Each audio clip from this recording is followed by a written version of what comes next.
Shut up and sit down.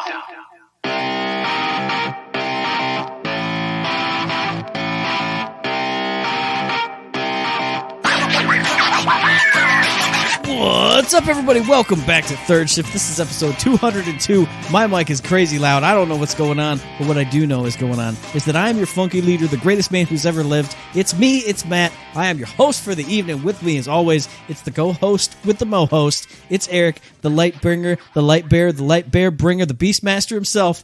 And we're going to start the show off like we always do with our weeks. So, Eric, my good friend, how was your week this week? Oh, this week was glorious. We took a trip. We went down to the crazy southern state of Ohio, you know, way, way down there in the deep, deep south of the United States of America.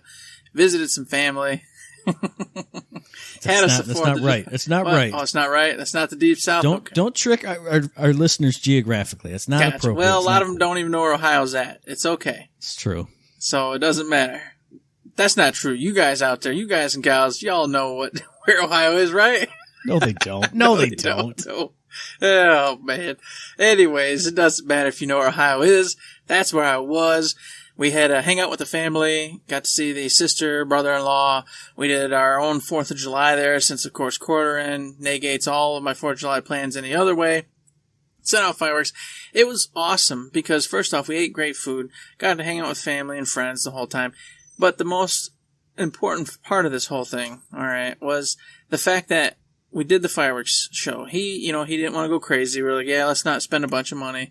And so he ended up spending more than he was supposed to. He spent like $200. I spent $100. We blew up the fireworks, had a great time. They were gorgeous and wonderful. You know, he picked some good ones for someone who's never done it before, I'll tell you that.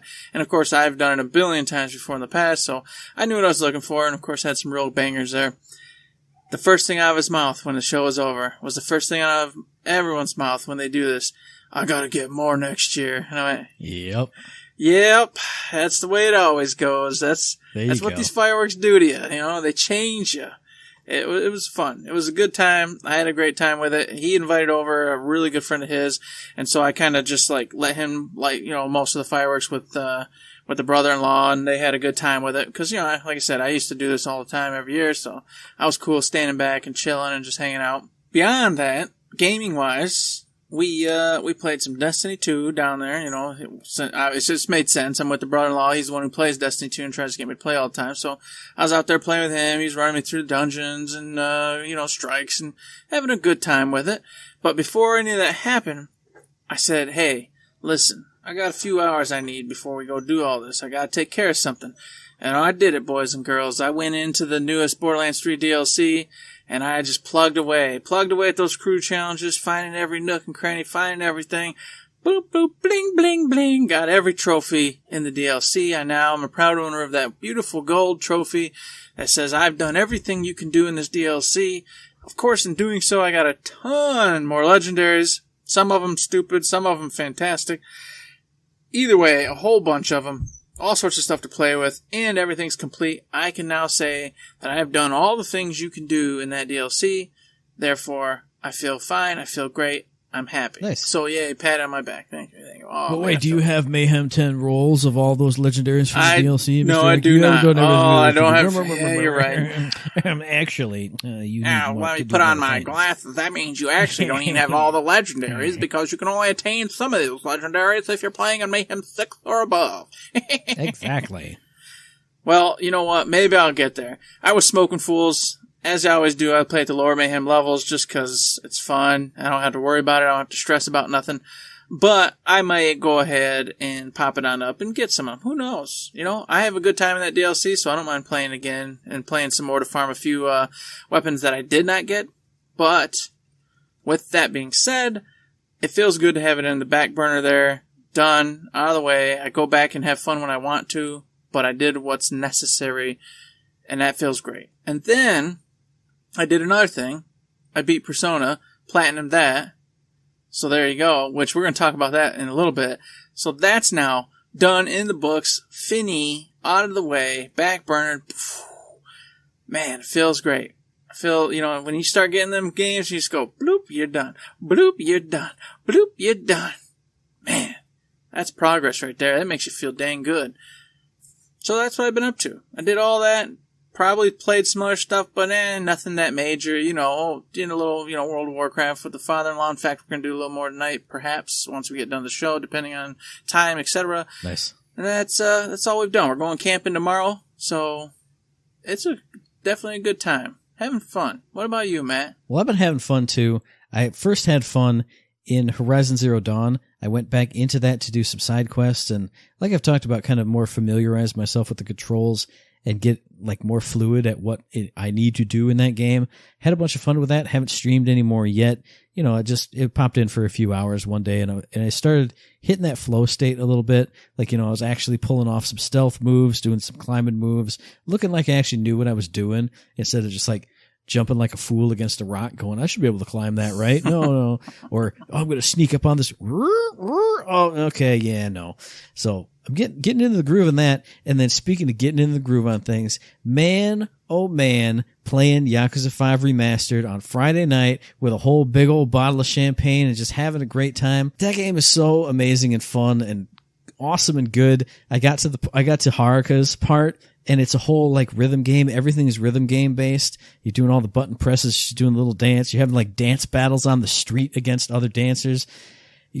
It's that part of the game is just so amazing. And it doesn't sound amazing. You're expecting like beating people up in a Yakuza game, but it's such a nice, fun, fresh change of pace to be able to walk through the streets of Sotenbori without having to worry about, random goons coming up and, I just want to go over there and play, the UFO catcher game or something and not have to worry about every 5 steps. Oh, here's a goon. Oh, you either got to run away or fight him for 2 or 3 minutes.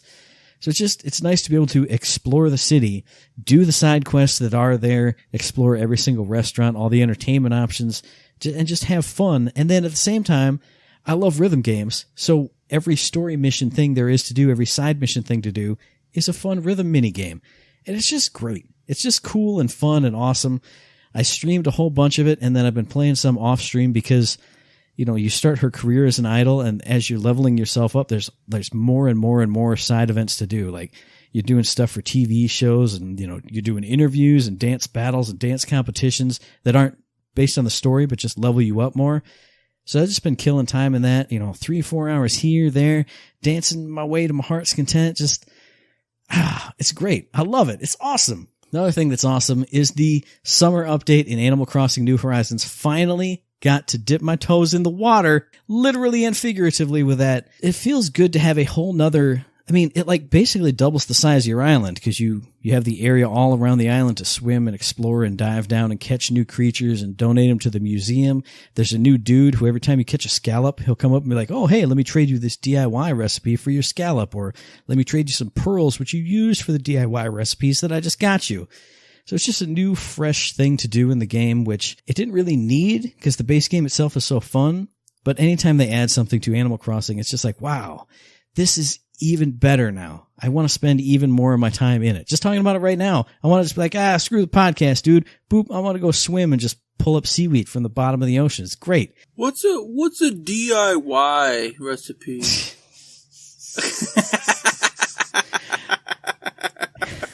Again, it's something that, it sounds like goofy and weird and kind of dumb, but it's just so fun and chill and relaxing, and it's just fun to do. And then totally off the video game front, but in the just Matt doing fun stuff front, all day on Saturday, I got into the basketball anime Kuroko no Basuke, and I watched like 30 episodes of that, and it was fantastic. Like, I love sports anime. Like, that's one thing that just, it hits my sweet spot, because I like sports, but I like somewhat fantastical sports. I like movie sports. I like TV show sports where everything is perfect and cool. Characters have crazy whack abilities that don't work in real life, but they totally do inside this world, and they get like flamed up and power battle each other. So good. That anime is amazing. The storylines are great. The basketball battles are amazing. The animation is fantastic. Like, I posted a GIF of Aomine doing his weird street ball stuff. That GIF is like 50% of the speed that it is in the show. It hit me in the show and I was like, whoa, whoa. Like, there's so many moments in that show where I'm just like pumping my fist going, oh yeah. And then like when he's doing his crazy street ball animation, I'm like, whoa, I don't even know what I'm looking at. Oh my God. Woo! Ah! And my hair stands on end and it glows blonde. I go Super Saiyan. It's just, Oh, it was the best day I've had in a long time. Just grooving out some, not cheesy, but really, really well done sports anime. Fantastic. Oh my God. I gotta interject for just a second, Matt. I'll tell you what, you got on an anime and you got on a sports anime, and it kind of just brought, boom, a new series hit on Crunchyroll, The God of High School. Mm. And man, it's about a bunch of high school kids into martial arts clubs and doing all that kind of stuff. And of course, some big baddie comes in and goes, hey, I'm going to put together this huge tournament in this section, this region, to get the best of the best, to go up against the best of the best, get all prizes, blah, blah, blah, blah, blah. Yeah. And of course, these high school students in the martial arts clubs all come in and they start, same thing, but with martial arts, not basketball. Mm-hmm. It is fantastic so far. Oh man, I watched the first episode and I was just like, must watch more. Oh my God, but it's brand new. So like the second one's just coming out and I'm like, no, I can't do this at all. I just want to, like you, I want to watch, I just want to binge like 30, 40 episodes right now. So it's so good. Sorry. And I love stuff like that because I'm not a TV guy. I'm not a binge watcher dude.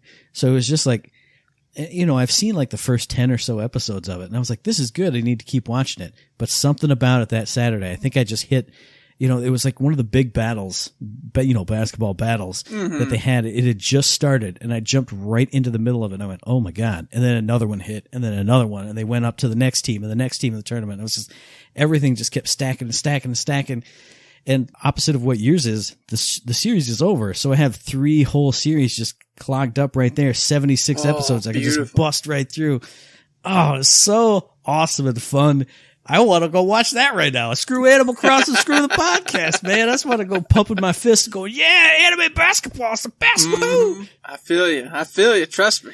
So that was pretty much my week. I'm ending it on that great note. There's no bad things this week, no bad nothing.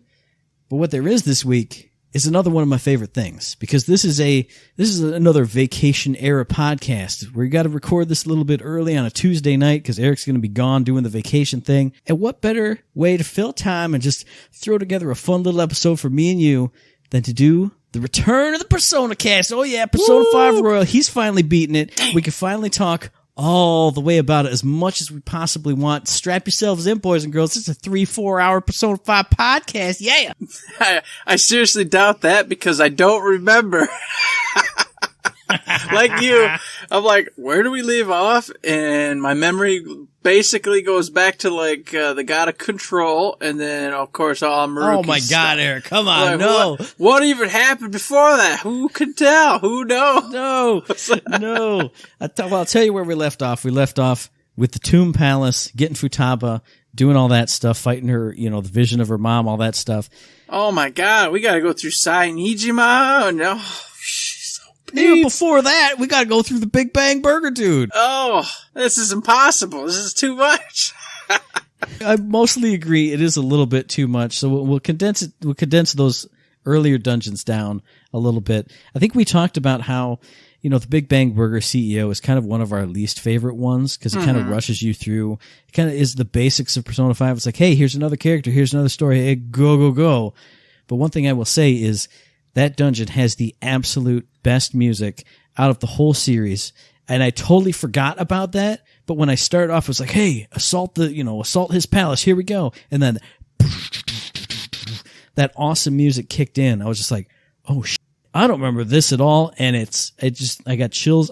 Just thinking about it right now, I got chills again. I got goosebumps. I was like, oh yeah, here we go. We're doing this. And he has probably the best backdrop as well because he has the entire space station, the planets, the stars all out there.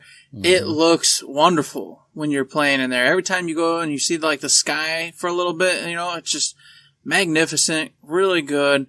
I enjoyed the dungeon itself. But like you said, I was just kind of meh because it was a throw-in dungeon. Like, all right, let's, we got to get you another dungeon. And it pertained to the story, but not in such a way that I think was critical. So it was definitely like, all right, he's a bad man. He supplies funds and whatnot to Shido, and when Shido is bad, so let's go ahead and change his mind and get him on the right track. But ultimately, it didn't make a lot, oh God, Bing Bang Burger and he's selling cheap food. Well, guess what? In real life, that happens in every fast food joint all around the world constantly. That's so, is it really that big a deal? No, because I go eat a McDonald's burger full of red worms and I don't care. I agree. The setup itself is one of my least favorites, but I think they tied it in well after the fact when it talks about him actually being part of Shido's scheme. And, once we get to Shido's dungeon, how he's one of the people who is making requests to have his competition eliminated and all that stuff's going on. So after the fact, I feel like it made a lot more of an impact than it did at the time. But like you said, beautiful dungeon, beautiful music. I love the corporate theme of it. Both when you're going around to like the corporate bosses and they're like, oh man, I hate the chief middle manager. And you go to the chief middle manager, he's like, God, that chief senior manager, he's the worst. And then at the same time, when you get to the factory part and it's like, hey, take a lunch break. Here's a 15-second lunch break. Oh, is it break time? Okay, you get a 2-second break. And mandatory overtime is enforced all the time. Beautiful. I love that stuff. I did enjoy all that. I liked all the corporate bullcrap and bureaucracy and politics that were incorporated into the dungeon. I also really loved two things. One, it was kind of jarring, but I appreciate it. They gave you a huge skip in this one. Yeah. There's a point where you gotta go jump across all sorts of little platforms all over Holy Gajoma. And in the previous one, it was kind of annoying because you could get mixed up, get backwards, and the enemies respawn, and now you're fighting all the time. And this one, literally, at the beginning of it, they go, hey, grapple hook, whoop, and it's gone. You're just at the end, and you skip it. Yeah. You just skip the whole thing. And I went, huh? Well, this is fantastic, but I can't do that. That's not right. So I hopped like an idiot. I hop all the way back, kill every enemy on the way back. They all respawn, then I hop all the way back, kill every enemy on the way back. Get away. Eric, you just doubled your misery. What are you doing? They provided you with an out. I can't do it. I did the exact same thing. And all those enemies were hard as balls. A lot of those enemies didn't have weaknesses that I could get to or anything. I just went, there's no way that this is right. There's got to be a will seed or something in all the hoppers. That's what I thought too. There's got to be. Of course, nothing. There was one treasure that I got and immediately sold off. That was completely worthless. Just a total waste of my time doing that. Yeah. At the same time, I filled out that map, man. You got to get 100% map completion, even though there's no stat for it and nobody cares. You got to do it because what if there's a grapple point that goes way over there, man? You got to do it. You never knew. And see, I didn't cheat, so I didn't know. I was like, man, they're just trying to lure me into a false sense of security to keep moving and miss that will seed. And then I'm going to have to backtrack all the way back to this area when I figure out I'm missing one. You ain't fooling me. They fooled me, though, because there wasn't nothing there. Yeah, exactly. So, a hearty tip for anybody playing Persona 5 Royal, when you get to that point, you can take that grapple hook, and you can scoot right on out of dodge, because you ain't gonna miss nothing. This is the point where I started running through enemies, because I had Ryuji's insta-kill ability, and I think it was because of that. Because in the Tomb Palace, I basically didn't get any personas, so in this one I wanted to do a lot of fights, try and catch a lot of personas, negotiate with them, get them on my side, all that stuff. After I went through that, back and forth, fighting all those enemies, wasting all that time, quote fingers, because I'm still having fun playing the game. Once I got to the factory part, I was like, all right, what enemies can I insta-kill? I'm just going to start doing it. And that carried with me specifically through all the end game and everything. So I just wanted to mention that. But what about something we talked about in all the palaces before this? What about the will seeds? I feel like in this one they were mostly obvious. I think there was maybe one you had to kind of go all the way around the intended route to get, but otherwise I thought they were pretty straightforward. Yeah, you had to go back. You had to go all the way forward to come back. Yeah, that one time. But once you saw, it was obvious when you saw it, though. It wasn't like it was hidden or anything. It was like, oh, hey, you want to take this little shoot here and then go on, hey, random shoot up in the corner. Yeah. Yes, of course you're going to take it. And then, of course, it took you back around to that back area where you saw the will seed but couldn't get to it. So, yeah, I think all of them were pretty easy, but I wasn't disappointed. I was just like, all right, well, they were well placed and in spots that if you were really just pushing through this game and not paying attention, you could miss them.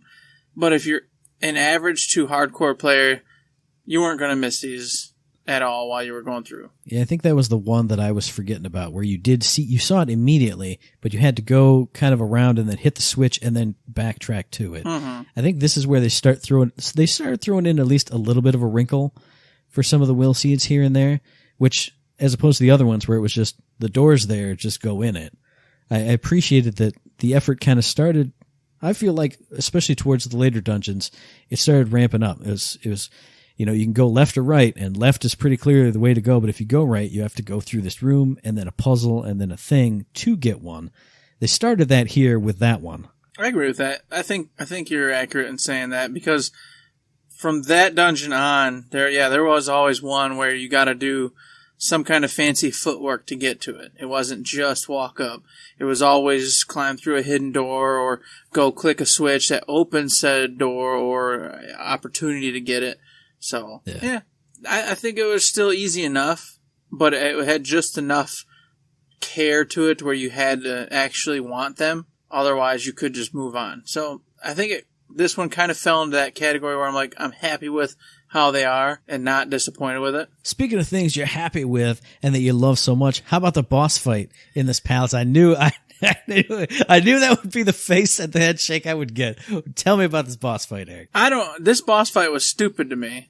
I was like, something was off. I don't know what's going on, but first off, I don't know if we discussed this last time. Did the robot of Haru appear in the last one? No, I don't think it did. I didn't think so either. Absolutely did not. Because she came in this one and, was doing her thing. But for me, I was just whopping through it. He sent down all of his baddies, to come in. You had to kill all of his different...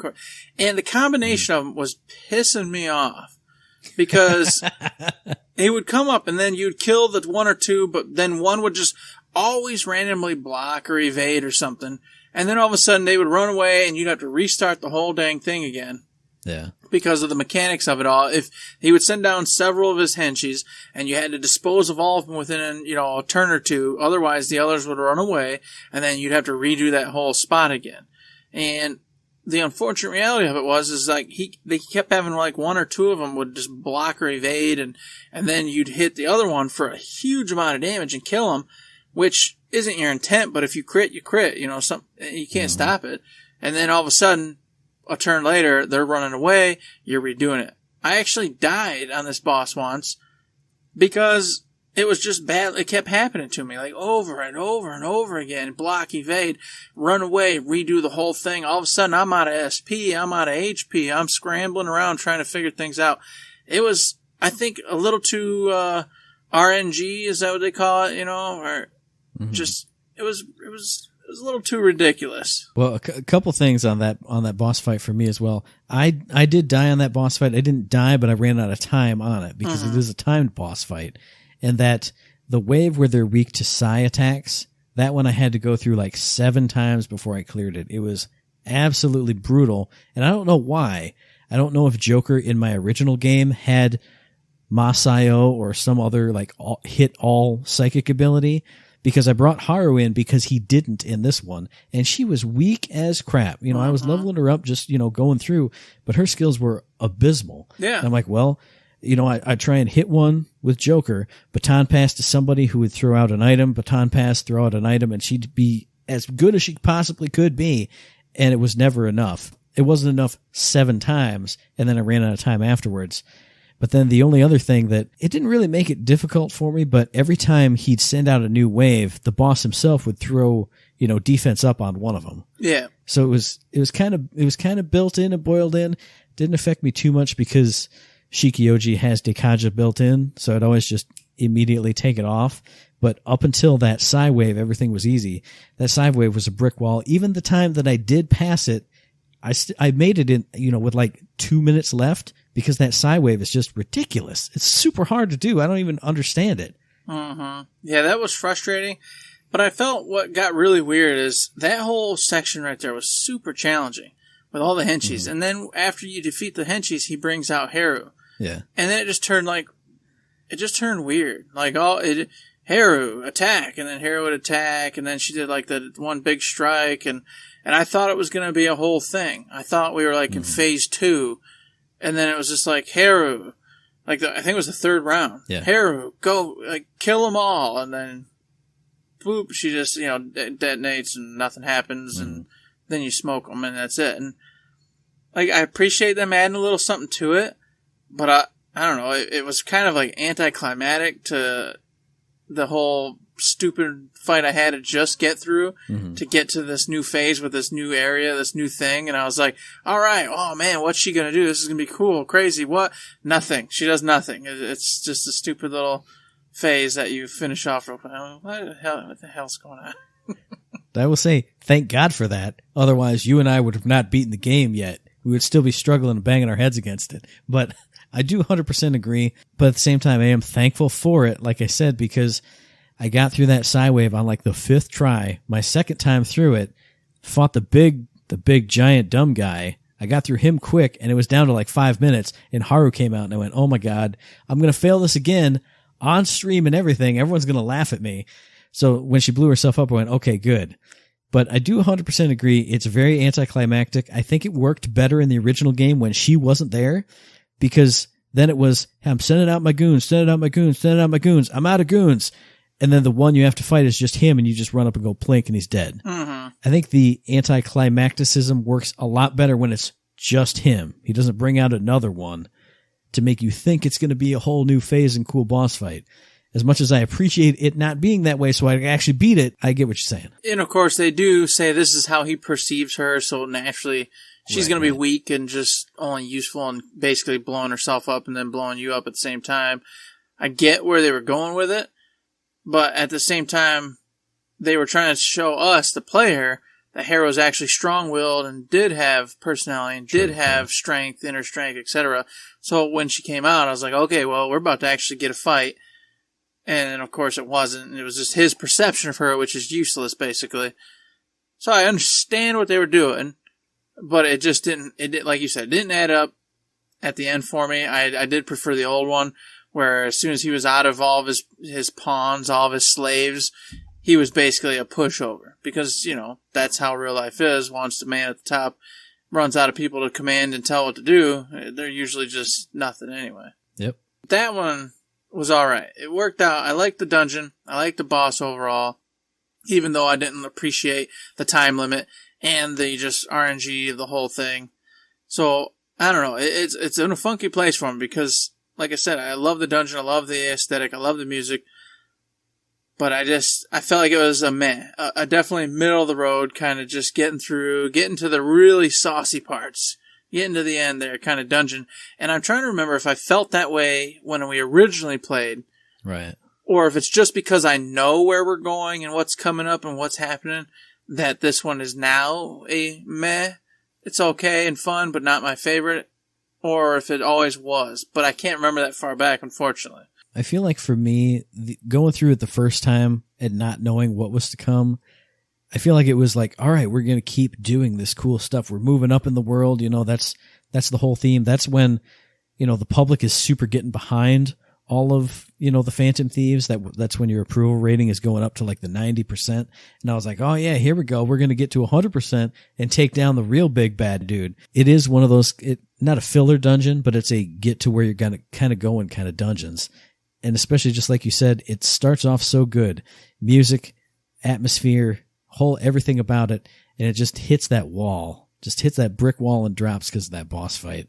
I don't know. I still like the dungeon. If I could play the dungeon through again, I would play the dungeon, and I'd just be like, here, friend, why don't you just beat the boss for me? I agree with that.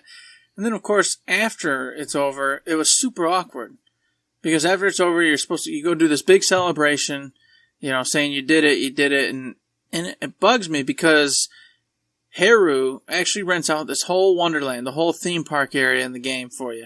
And you're going to go, and I'm hoping for like a cutscene and all sorts of really cool stuff and a fun time. And you get all those, you get a little bit of all that, but it's abruptly ended. And then, spoiler, I mean, obviously this is what we're doing. Right. He dies. Boom. He kicks the bucket because, surprise y'all, you didn't know, but after you left that dungeon, a mystery individual comes in and goes pew pew pew and shoots him. Which you do see though, so you the player know. Yes, we know. They, the Phantom Thieves, do not know. Exactly. The player knows who did it. Phantom Thieves have no clue. He dies, and then Haru's like, I gotta go. But it's like really weird afterwards because Haru doesn't really go into like mourning or nothing. It's just like, oh, my dad died. Okay, I mean, we're all sorry. Oh, I'm just sorry I'm a hindrance to you guys. It's okay. I'm like, I don't understand. What is happening right now? Shouldn't she be like in tears, crying, everything's over, we screwed up? Shouldn't she blame us, or like, what's going on? It seems like in that group chat, she should just be snip out of there. You know, just her little icon would be gone for a while. But like you said, she's just like, yeah, I need to take care of some things.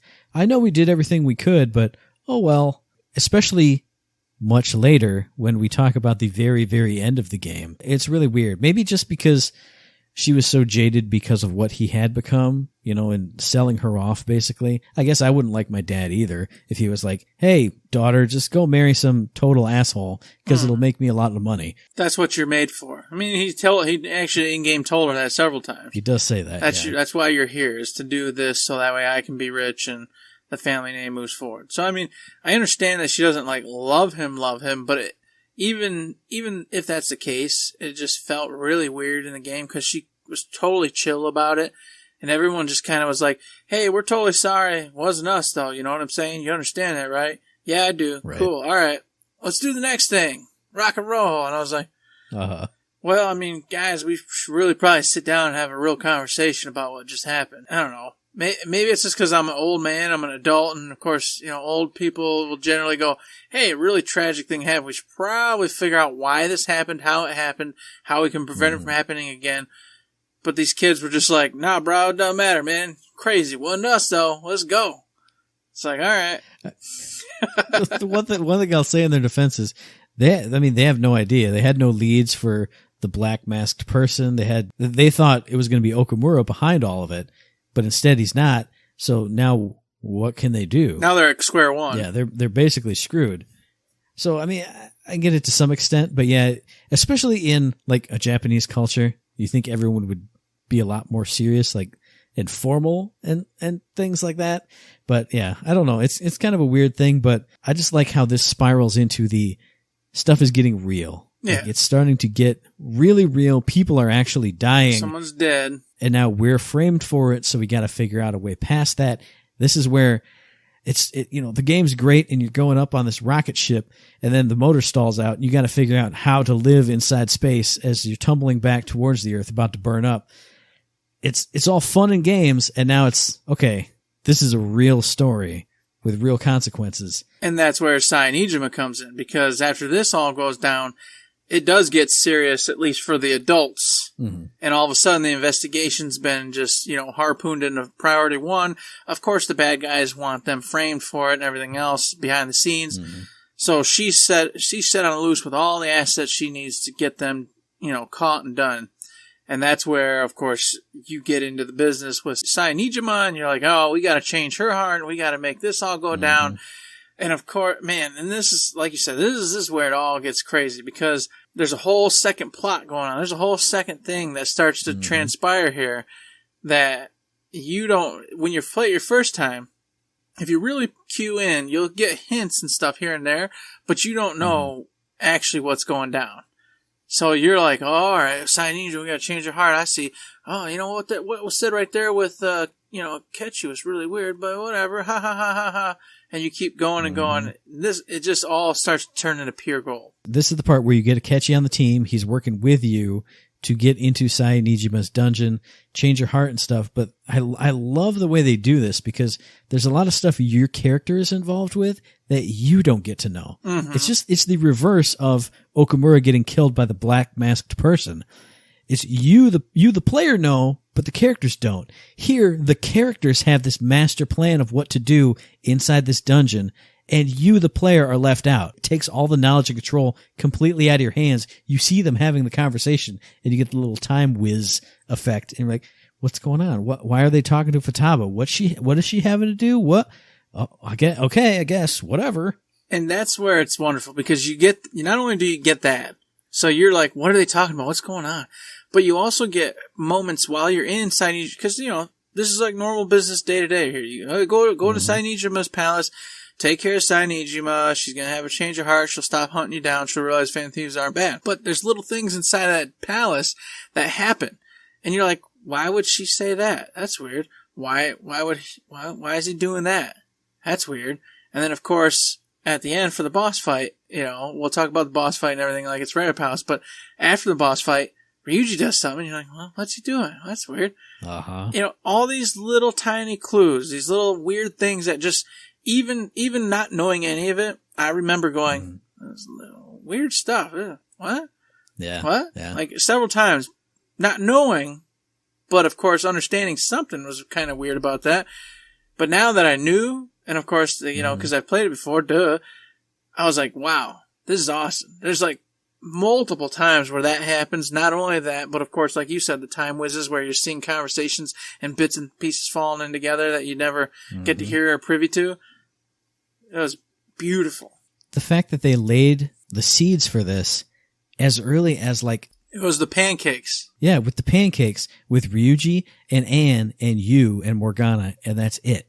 Mm-hmm. Before anything happens, before you even really know what's going on, they're laying the seeds for this. And that's this is the kind of storytelling that I love. It drives me crazy. In a series of books, this happens a lot too. They'll plant seeds in book 1 and pay it off in book like 14. And I'm like, I remember that. How did you do this? How did they do this and do it so well? We'll get to what's happening in just a second. Hey, it's dungeon time. You get into Cyanijima's palace. It's a casino-themed palace. I love it's the same as the Spaceship Palace. I love the theme. I love the music. It's fun. I love her boss design. It's super hot and awesome. She's so cool looking. The one beef I have with this palace, you and I talked about it off air. In the original game, I remember her and her character model being in there every floor, taunting you, talking to you. All the time. Like having big conversations back and forth. And in this version, she is over the loudspeaker and goes, hey guys, it's me. Oh, you'll never pass this next floor. And then you pass the next floor and she goes, welcome to the next floor. You'll never pass this one. And then you see her at the boss fight and that's it. Mm-hmm. She did have a larger presence in the original version. And I was hoping to see it here because like you said, her model in this is smoking hot, awesome. She looks super cool, super sexy, super sweet. I mean, you know, every time you see her in the real world, she's all in business attire, always business, you know, so she's all buttoned up, straight-laced. Yeah, buttoned up, cold persona. In this, though, you see she's just a smart talking, just a-hole, all living the life, looking real sexy and stuff, and such a different view of her. And I just thought that was fantastic. Not to mention, of course, her actual boss, when she gets all jacked up and, you know, rock and rolling that. Oh my gosh, it's so good. I had to drop the Ash from Evil Dead line. Lady, you got real ugly. Oh yeah, I was proud of myself for that one. I had to relive it right here, live on the podcast. Yeah, so I agree with you. The music's fine. Fun times. The casino theme's a lot of fun. This dungeon, though, is a little weird because you gotta achieve certain goals in this one. So you're not just finding your way through it. This one's like, hey, you've got to get a certain amount of money to get to the next area. So it'll catch you and you guys all cheat and do all your stuff to get it. Then when you get to the next area, it's like, oh, you got to play these games to move forward and get the stuff. So you got to go play like a little maze, dark room maze, which I thought was really fun and cool. So it's not like your typical just giant weird labyrinth type environment where you're moving through the different sectors. You're playing games and doing certain activities. Oh, and you had to do the arena. You know, the battle arena where you send in Joker and they cheat. But of course, since you're so badass and powerful, it doesn't matter. I appreciate that. It's a change of pace. Kind of breaks it up from your just typical palace over and over again. But at the same time, it kind of makes it feel a little weird because it's not a palace in and of itself. It's like different just games and areas to accomplish and finish, and then you move to the gate and then move to the next area. So I really like it, but at the same time I feel off about it because it doesn't feel like the other palaces all did up to this point. So it's kind of disjointing, but overall I like it. Overall I enjoy it too, but I feel like I liked it a lot more in the first game because it was such a change of pace and everything was so much harder in the first game for me, where like you could go and do the battle arena or the maze room and then come back. And at that point, you know, I wasn't doing palaces in a single day. All right, I'm kind of beat up. Let me save, come back, and I'll find out what's over in the East Wing next time. And it was a lot more like exploration and fun stuff. I mean, obviously I know what everything's going to be, but I don't know. It just felt kind of like, all right, well, I got to go through this thing now and that thing now. And I feel like for me, one of the things was having Akechi there explaining everything to you all the time. You know me, that's something I hate in person, in real life. And so, sure, I've been through it before, so I know what's going to happen. But like when you go into the dice floor and you go up, you go, oh, hey, play the dice game 3 times. Oh, you lost 3 times, get out. Like after the first one, you know they're all rigged. But you have to go through like 6 rooms and have Akechi go, what do you, let's reconvene. Do you guys think the dice is rigged? I wonder if there's a device somewhere. Yeah, I know, I get it. It's going to be rigged. I saw it. Every time I picked one or the other, it immediately flip-flopped. You know what I'm saying? Mm-hmm. It felt a little bit more of a chore in that aspect of him having to come up with the solutions for you and explain them to you every time. I like the variety of it. I just wish it was somehow, I don't know, put together a little smoother, a little nicer, and then that maybe it was just that Sai was there all the time. And even when he was explaining dumb stuff, I could look over and be like, oh, yeah, all right. How you doing? Sai. How you doing? Oh, don't go up the elevator. No. Can't we social stat? Can't we social stat? No. Exactly. I'm in love with Kawakami. Why can't you love me too? You know what I'm saying? I'm dating an older woman. You're not even real. You're a palace person, so it's not really cheating. That's true. You know? That's very true. Oh, goodness. So the palace itself was fine. The wheel seeds in this one were all right. I didn't really have any issue with them. And I struggled to remember this palace, to be honest with you, like on where the wheel seeds were. But I don't recall being upset or having a problem with these 3. Yeah, I feel like this was a pretty simple one, but I don't really remember this one very well either. I think there was maybe one that I just saw it on the map and I went, okay, I'll have to find a way over there eventually. Yeah, I feel like this one was pretty straightforward, but like you said, I don't really remember. It wasn't hard, certainly, otherwise I would have remembered that. Yeah, so I don't know. So I can't really tell you too much about the wheel seed ones in this one. Couldn't have been that hard because I would have a memory of it, just like I have a memory of one that's in a dungeon coming up. So, but in this one it seems like I don't, which means I must have found them all pretty darn easy. Yeah. Got to Sainijima, and that boss fight is a lot of fun. I enjoy it. I think it's a really great boss fight. And like I said, especially when she turns into her super mode and goes all crazy on you, gets all the guns, gets all this crazy barbarian thing going. Ah, man. A lot of fun. Music's all crazy and the tempo's up there. I smoked her though. My personas are just that badass. My Rangda's, she's a god and makes me a god. So it was really easy, but I enjoyed the hell out of it. Yeah, that's the thing that kind of got me about the boss fight. She transformed. I was like, oh, heck yeah, it's boss fight time. You do the little roulette wheel thing. But the 2 times that it spun for me, because I smoked her too. The 2 times that it spun, it landed on like curse damage, which she shot at me, and I have Shikioji who nulls curse. And then it went on physical damage, which she shot at me, and Shikioji nulls physical. So I went, oh, her only attacks, she shot at me, I'm totally immune, and then I just went, whap, whap, whap, whap, whap, you're dead. So it was pretty disappointing, but at the same time, it is my fault for being so overpowered, because this is where I started getting real OP, just because of the Mementos runs I had been doing. It didn't feel like I had done all that much, but it really started to ramp up at the end game for me. No bosses were hard going forward. Spoiler alert. I'm not going to, but this one was where I really felt it, because I was like, yeah, it's time for a big boss fight. And it went, you're dead. Oh, okay. Well, at least after the boss fight is when stuff really starts going downhill and the story gets really, really super serious. What gets super serious after Sainijima goes down and you change her heart? Oh man, I don't remember, Matt. What could have happened? You know what happened, Mr. Eric. It's the same thing that happened at the beginning of the game. What? You grab the treasure, Joker goes busting out, all the security people are there, which again, it's a perfect seed plant. And I remember this from the first time I played through it, and I was glad it was here too. Because when you start the game, you play through this part where you're escaping the palace, and Arsene, your first persona, is there, and he's like, ha ha ha, here, we're going to do this at the beginning of the game. Let's kick some ass. And you do it, and you're like, yeah, awesome, wicked. And then when you see him again, he goes, ha ha, you didn't think you'd see me again, but here I am. I'll see you again much later, too. And then he's like, whoosh, gone. And then, oh, hey, in the middle of that all, Kasumi joins up.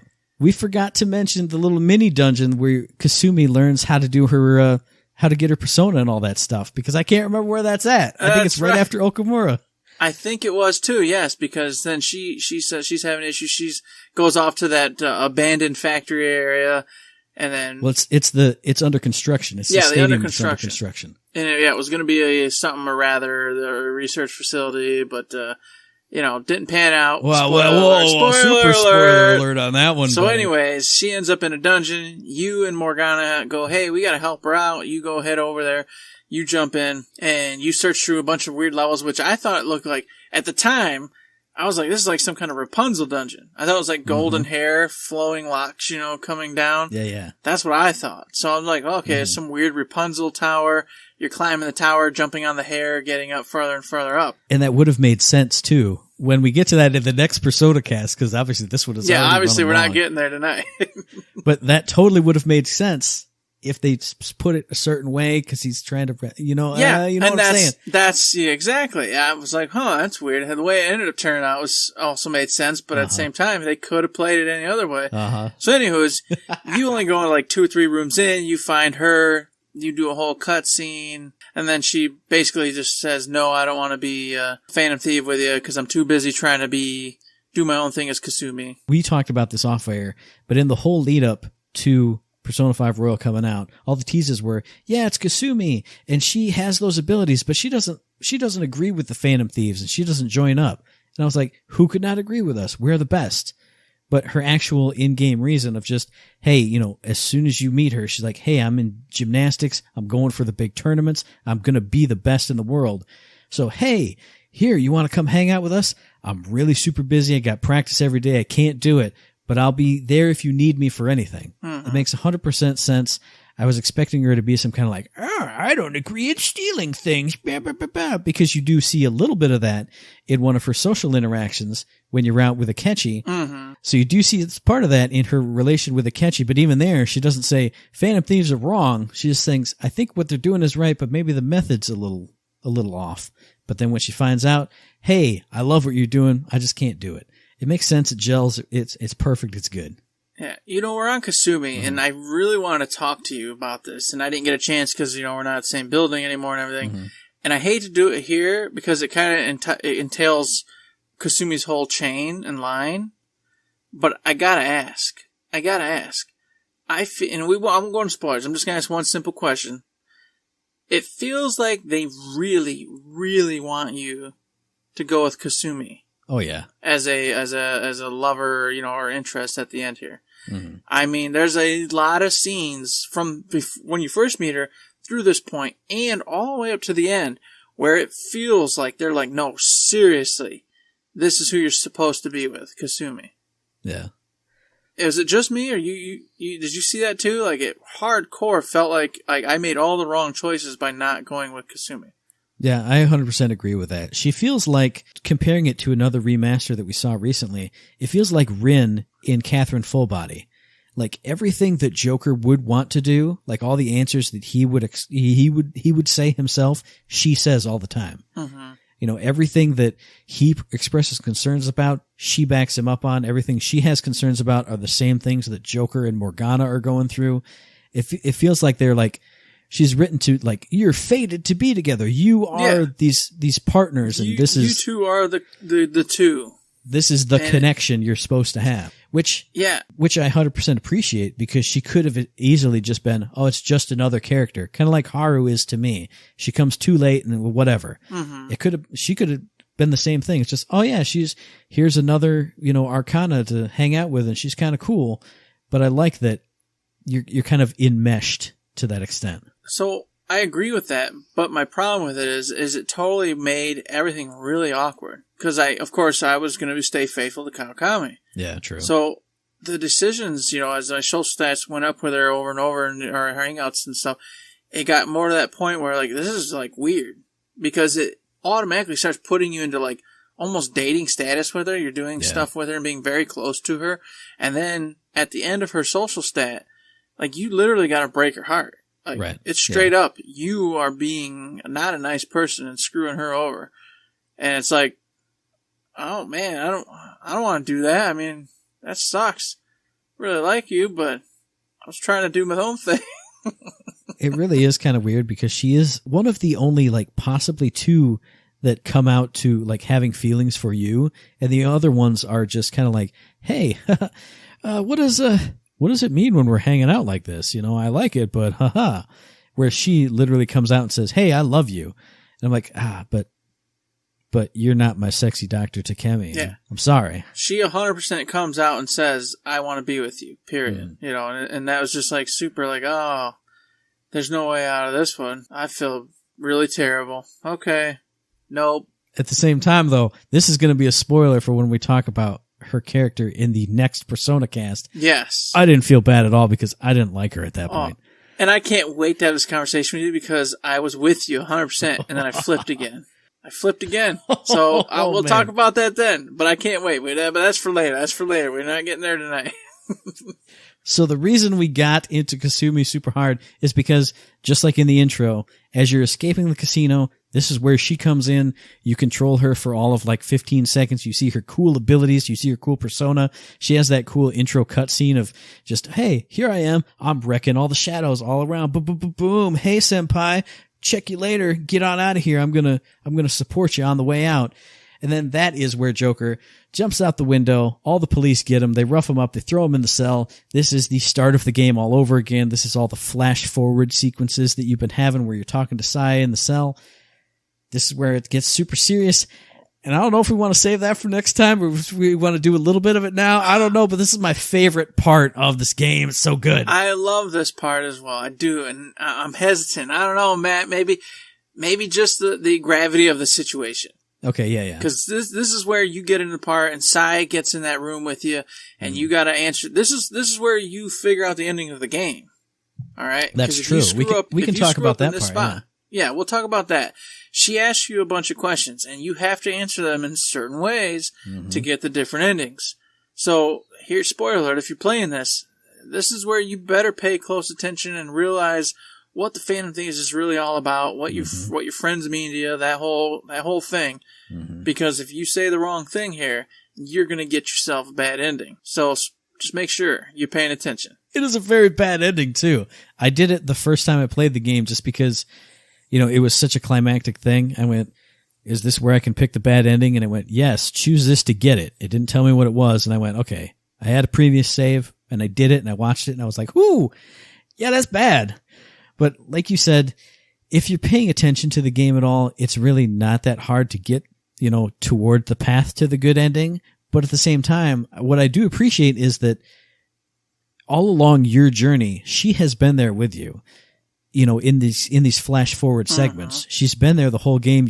In the original game, you were leveling her up all the time too. Yeah, over the whole thing, you're leveling up, which is so confusing in this one, how that wasn't happening. I kept waiting for it for some reason. It just didn't pop. And I'm like, I don't know what's going on right now, because she trusts me more and more throughout the story and kept leveling up. Which I appreciate because it's, at the same time, which trust is more valued? She's learning along with you. She knows everything that's happened so far. She knows all the players. She knows everything you've been doing. And in the original game, she's trusting you more and more. So do you work with her? Because she is on the side of justice to some degree. She might be flawed right now, but then so are your friends. So it's a really cool moment. I appreciate the heaviness of it, especially because she asks like 2 or 3 times and you have time, you have opportunity to slip up or change your mind, but it feels really good. Even just playing it again for the second time, I was like, nah, nope. Even though you know everything and you said names and places and times and methods, I don't know that guy. I don't know her. Who's that? Never seen him before. Great. Never Felt heard great. of him. Yep. I love that moment because, you know, that's just you doing what you're supposed to be doing, making sure your bros and whatnot are taken care of, got their back, and it all plays in later on to how everything goes down and the whole, like we said, the double plot, the double scheme going on here. Oh, yeah. It's a beautiful, beautiful setup, and it's going to be told to you in the final Persona cast next time, not this time. Maybe it'll be the final one. Maybe it'll be the penultimate episode. Oh my god, I know, right? Because we got the whole ending thing to go through. And this, and then of course Baruki, and then the ending itself. It's crazy. Yeah, it's crazy. But that's where we're ending this episode of the Persona Cast. Catch us next week for Third Shift proper. And hey, if you guys love Persona 5 Royal like we do, send us questions, comments, concerns, any kind of feedback at all, except for feedback that just says, just talk about Borderlands, asshole. Don't send me that, but send us anything else, literally, via email at thirdshiftme@gmail.com. Catch us on Twitter at ThirdShiftME, or find us on Facebook under Third Shift. Indeed, you can find us over there on that beautiful Facebook. You can also find us over on Patreon if you like what we're doing, like what you hear, want to hear us continue talking about, of course, Borderlands, Gearbox, and, well, Persona 5 Royal, as you just heard in this particular episode, and many other games, like the Game of the Year, Ghost of Tsushima, which Matt will be streaming this Friday, so make sure y'all are in there checking them out. Right. It's a hot, brand new game. Everyone's going to be talking about it. Everybody wants to see it. Why not watch Matt play it over there Friday night on Third Shift Me? You all know you want to. Whoa, pause there, friend, because I got Friday off. So catch me in the morning, rise and shine with Ghost of Tsushima with me. Watch me be completely horrible at this brand new game. Watch the controls be all funky, and I'll just be like, what? And I'll be like, try to slash, but instead I'll like draw a bow out and get tackled by a guy. I don't even know what's going to happen. But twitch.tv/Third Shift Me. Watch me on the 17th. It'll be crazy. And if it's past the 17th while you're hearing this, go to the Twitch archive and watch it, because it's going to be great. I'm going to be having a blast. I'm probably going to be doing real bad, but it's going to be a good time. It is going to be a good time. And so if you're over there having a good time, watching him have a good time, hey, consider throwing us $1, $2, $3, $5, $1,000, any kind of bucks over on that Patreon. Helps us pay the bills, keep things up and running here at Third Shift. And maybe you got him Amazon Prime, you can go give him, while you're watching him, that $5 free Amazon Prime subscription, because that's not even your money. That's Amazon's money. Oh yeah. You don't even got to worry about it. And it pays us and helps us, like I said, keep everything going. Anything, all things, very, very helpful. If you can't do financial stuff, hey, we always tell you, mailbag questions, comments, 5-star ratings over on the iTunes, Facebook, likes, and all the Twitter hearts and all the things. Any interaction is fantastic interaction. So, consider it. You know what I mean? Absolutely. And consider listening to the very next episode, which will probably be very heavily Gearbox themed unless they give us nothing to talk about, in which case it will be another Persona cast. But check out episode 203, which will be out by the 24th of July. You can find that episode on iTunes, on Stitcher, on Podbean, on Spotify, and on YouTube. And as I always say, if you like what we're doing and you'd like to help us out, please give us a like, a rating, a review, a comment, a subscription, any kind of good thing on any one of those good services, because it does help us out, and we really do appreciate it. Indeed we do. Please give us that 5-star review. It makes us go further up in the ratings. And with that, there's nothing else to say but... Don't forget to say... Don't forget to say...